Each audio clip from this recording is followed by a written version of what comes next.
हे करायचं होतं तर शिंदे समितीचं कामच नव्हतं, मग हे डायरेक्टच केलं ना, सगळ्यांनाच करून टाकायचं आहे.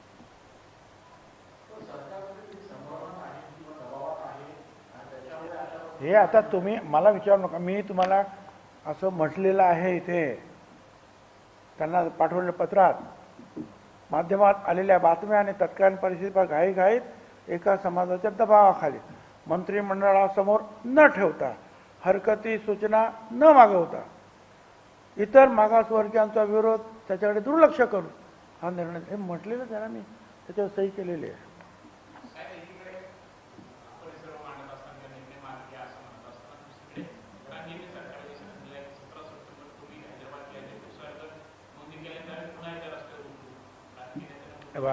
आता लोकशाही आहे, रस्त्यावर कुणी उतरू शकतो, हा, आणि बाकीचे काही उतरू शकत नाही असं काही, का रस्त्यावर काही अशी बंदी तर नाही आहे की ओबीसीने उतरू नये. आता उतरलेच आहे ना ठिकठिकाणी, फक्त ते ग्राम पातळीवर जिल्हा पातळीवर चालू आहे. ते सुद्धा एकत्रित येऊन मोठा लढा उभा करू शकतात ना. मोठी संख्या, एकूण जर संख्या आता बघितली, जर गाव खूप तुम्हीच लोक छापतात त्यांचे फोटो, ते बघा ना किती आहेत ते. आणि मग ज्या वेळेला यायचं ठरवतं ते सुद्धा येऊ शकतील.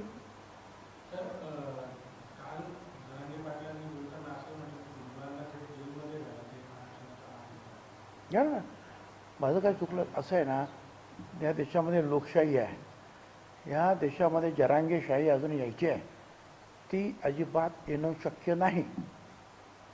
बाकीच्या राज्यांमध्ये देशांमध्ये आजूबाजूला गडबड होते, परंतु बाबासाहेब आंबेडकरांचं संविधान एवढं मजबूत आहे की त्यांनी आपल्या अनेक राज्यांना, अनेक भाषांना, अनेक जातींना, अनेक धर्मांना एकत्रित बांधून ठेवून ही लोकशाही जी आहे आतापर्यंत जपलेली आहे.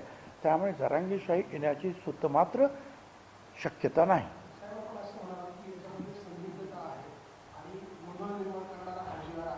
अन्याय करणारा आहे, ओबीसी समाजावर अन्याय करणारा आहे.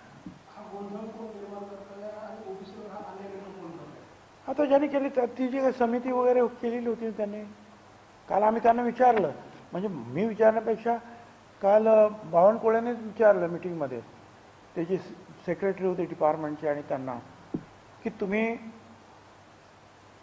याच्याकडे फाईल आहे का तुमच्याकडे, हे जे काही काढलं, तुम्ही हे शब्द काढायचे घालायचे, तुम्ही लॉ ज्युडिशरीला म्हणजे विधी न्याय खात्याला विचारले होतं का, त्यांचं काय आहे का लेखी की चालेल म्हणून? नाही, काही नाही. अहो, एखादा असं काढायचं असेल तर 10 वेळेला त्या विधी न्याय खात्याकडे जातं आणि ते तपास, आणि मग सांगतो हे कायद्यात बसतं, हे नाही बसत, हे शब्द असे आहेत, ते शब्द हे गेलेच नाही. एवढं महत्त्वाचं कालच्या मिटिंगमध्ये आम्हाला समोर आलं सगळं. बावनकुळेंनी पण असं म्हटलंय की कोणती सर्टिफिकेटचे जी पूर्वीची आधी गव्हर्नमेंटचे आता जे नियम आहेत तेच लागू असतात, या पद्धतीने दिले जाणार. बरोबर आहे, माननीय मुख्यमंत्री सुद्धा तेच म्हणतात, हे पण तेच म्हणतात. पण जरांगे काय म्हणतो, आणि